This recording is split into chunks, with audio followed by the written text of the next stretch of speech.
Halo teman-teman di rumah, apa kabar? Berjumpa lagi dengan saya, Pak Giri.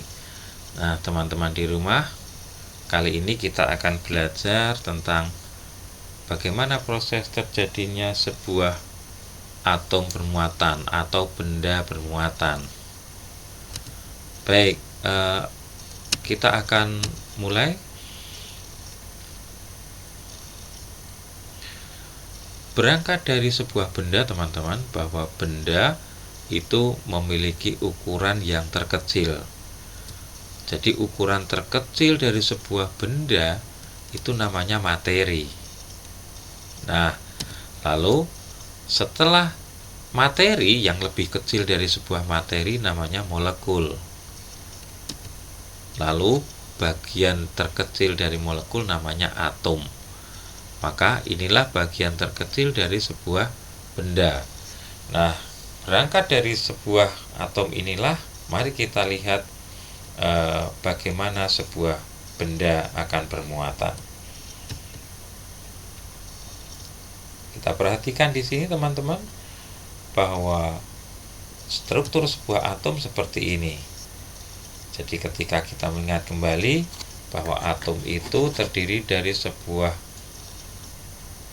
proton dan neutron, itu bagian inti, namanya inti atom terdiri proton dan neutron. Sedangkan bagian yang di pinggir yang mengelilingi berwarna kuning ini namanya elektron. Ini saya ilustrasikan supaya kita lebih mudah mempelajarinya. Kemudian bagian lintasan elektron itu namanya orbit. Jadi ini hampir sama dengan keadaan di tata surya kita. Ya, hampir sama. Jadi kalau inti itu kalau di tata surya namanya matahari, sedangkan yang mengelilingi ini namanya planet. Kalau di sini namanya elektron. Begitu ya.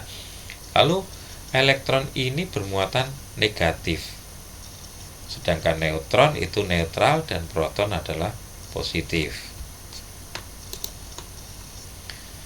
Nah, kapan sebuah atom itu bermuatan? Atom itu dalam keadaan netral, dia jumlah proton dan elektronnya adalah sama. Saya kembali lagi ke sini. Jadi atom ini netral namanya karena jumlah proton dan jumlah elektron serta neutron itu punya satu. Itu namanya atom netral, artinya dia bisa dikatakan tidak bermuatan kalau orang umum mengatakan. Kemudian kalau misalnya benda disentuh, ya dia tidak akan teraliri arus listrik yang seperti itu, atau perpindahan muatan. Maka dikatakan benda netral atau atom netral. Lalu bagaimana dengan ketika sebuah atom itu kelebihan elektron? Kalau atom kelebihan elektron, maka atom itu akan bermuatan negatif. Karena ya namanya saja kelebihan elektron, kelebihan muatan negatif, maka si atom akan bermuatan negatif. Jadi elektron itu bagian atom yang mudah berpindah nih teman-teman. Jadi dia mudah berpindah atau keluar dari lintasannya atau keluar dari orbitnya, atau justru malah masuk ke orbit yang lain. Nah, lalu seperti ini, ketika sebuah atom kekurangan elektron, maka yang terjadi atom ini akan bermuatan positif karena dia tidak memiliki elektron. Jadi sebuah atom ketika dia tidak memiliki elektron atau kekurangan elektron, maka atom itu akan bermuatan positif. Kenapa? Karena di sini hanya ada proton dan neutron. Neutron ini netral, proton positif. Ya, seperti itu. Baik, untuk selanjutnya,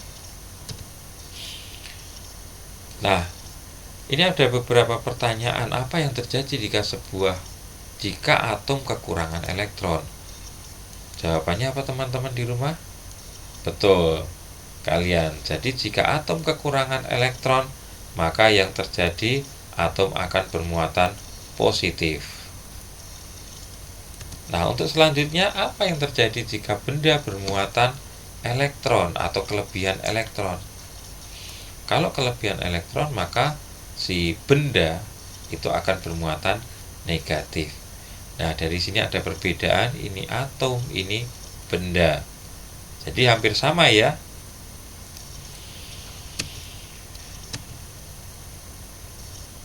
Nah, lalu kita ingat bahwa apa yang terjadi ketika dua muatan yang sejenis didekatkan. Tentang gejala listrik yang sudah pernah kita pelajari, bahwa ketika muatan yang sejenis didekatkan, misalnya ini muatan positif dengan muatan positif didekatkan, maka akan terjadi interaksi tolak menolak. Yang muatan ini Q saya lambangkan muatan, Q2 ini saya lambangkan sebuah muatan kedua. Kalau positif dengan positif didekatkan, maka akan tolak menolak. Nah, demikian juga dengan negatif dan negatif. Ketika didekatkan, dia juga akan tolak menolak. Lalu bagaimana dengan muatan yang berbeda jenis? Berbeda jenis bisa positif dengan negatif, positif dengan negatif. Apa yang terjadi? Nah, ini akan terjadi gaya tarik menarik. Maka bisa disimpulkan bahwa ketika dua buah muatan atau lebih didekatkan, akan terjadi reaksi gaya, namanya gaya listrik atau gaya Coulomb atau gaya elektrostatis, nanti yang setelah ini kita akan pelajari.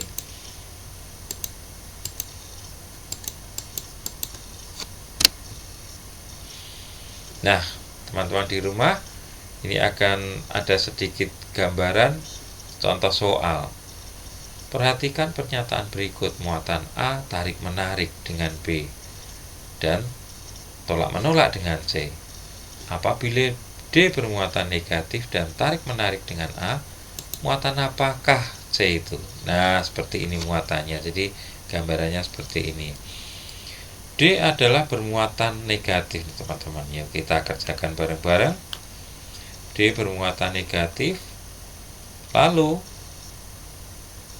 tarik menarik dengan A. Berarti apa nih teman-teman? A. Oh, pinter kalian. Berarti ini jawabannya positif. Kemudian A dengan B tarik menarik juga. Oh, berarti B negatif. Kemudian tetapi A tolak menolak dengan C. A tolak menolak dengan C, berarti jawabannya adalah positif.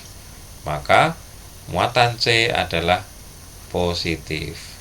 Ya, gini. Baik teman-teman, cukup jelas ya. Baik, kali ini kita cukup. Terima kasih sudah bersama saya dan sukses selalu buat kalian semua di rumah.